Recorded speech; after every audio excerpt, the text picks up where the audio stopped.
start with the 10,000. What would you tell athletes who are focusing on that distance?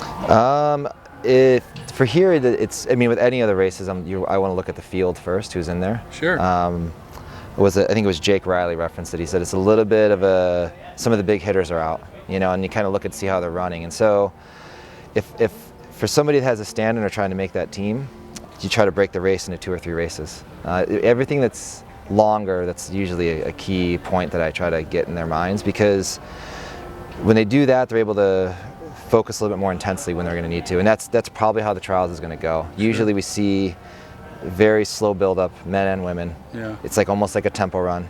So for there, you're trying to be as shut off as possible, because the brain does use some energy, and so trying to make it simple, and then just know that it's going to build into that, maybe the second or third race. The second race is probably when that first move happens, and the third race is almost like a 1500. And so that's when positioning comes into play, and which is a little bit more in a 5K, but in 10K you might see that, so covering breaks.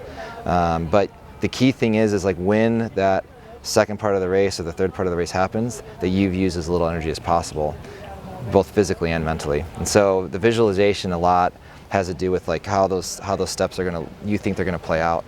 And being prepared if someone takes it hard, but usually it just doesn't work in a 10K because no one wants to run out from the front.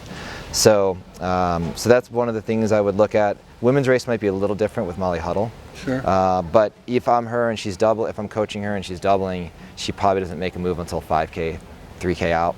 So it's still not a different race. It's still going to be a tempo run at first and then a hard move.